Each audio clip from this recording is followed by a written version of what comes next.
Muitos pais chegam ao consultório dizendo: meu filho é inteligente, mas na escola não consegue acompanhar. Será que é preguiça? Será que é falta de interesse?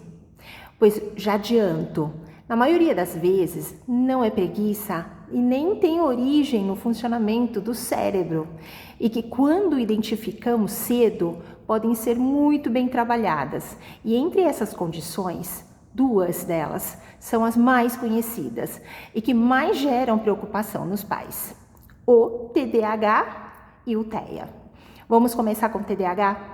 O transtorno de déficit de atenção e aprendizagem, ele não é um transtorno de aprendizagem em si, propriamente dita, mas é uma das principais causas de baixo rendimento escolar. A criança em TDAH até consegue aprender, mas tem muitas dificuldades em manter o foco, se organizar, controlar a impulsividade. Ele esquece as tarefas, se distrai facilmente, parece estar no mundo da lua, né? Ou em alguns casos é muito agitada e não para quieta. Isso afeta diretamente o desempenho em todas as disciplinas. Agora, o transtorno do espectro autista é diferente. Ele também não é classificado propriamente dito como um transtorno de aprendizagem, mas ele pode gerar grandes dificuldades na escola. No autismo, o núcleo do quadro não está na leitura ou na matemática, mas sim na comunicação social e no comportamento. A criança pode ter pouco contato social, dificuldade em manter contato visual, dificuldade em manter conversas, interesses muito restritos ou comportamentos repetitivos.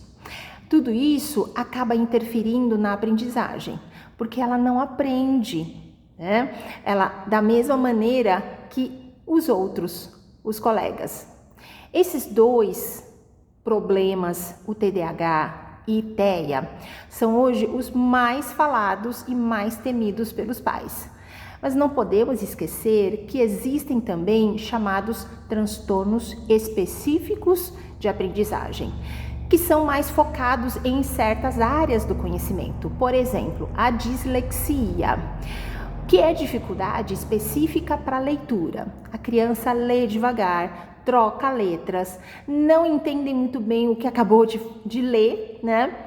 Ou a descalculia, que é a dificuldade em lidar com números e operações matemáticas, como se os cálculos simplesmente não fizessem sentido. Ainda existem os transtornos de escrita, em que a letra é muito difícil de ler ou os erros de ortografia persistem, mesmo com muita prática. Mas aqui é importante reforçar: nenhum desses quadros é resultado de falta de esforço. Preguiça não é falta de esforço, não é falta de vontade de aprender, não é preguiça, não é uma falta de educação no sentido de adequação e pedagogia, né? São condições reais e têm base neurobiológica e que podem ser superados com apoio adequado. E como fazemos o diagnóstico? Não existem exame de sangue ou de imagem que mostre se a criança tem TDAH, TEA ou dislexia. O diagnóstico é clínico, feito a partir da história da criança e de alguns tipos de avaliações especializadas. Podemos usar teste, por exemplo, neuropsicológico, avaliações de linguagem, né? O processamento auditivo central, com fonoaudiólogos, e também pode descartar problema de visão, audição, porque muitas vezes essas questões de visão e audição podem simular um transtorno de aprendizagem também.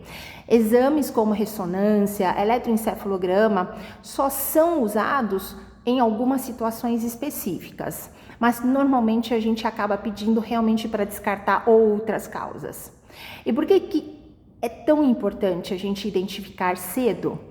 Porque quanto antes a criança recebe o apoio, e o tratamento, né, adequado, ferramentas e estratégias para melhorar esses transtornos, mais chance essas crianças têm de aprender do jeito que funciona melhor para elas.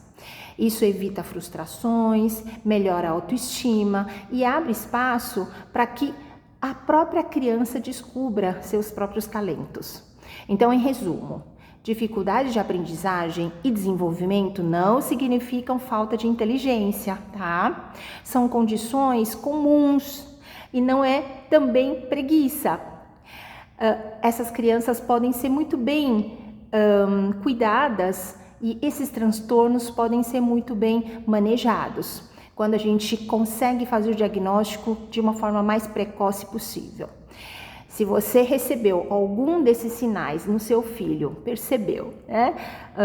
Se você realmente viu algum desses sinais do seu filho, seu aluno, algum familiar, procure ajuda de um profissional especializado.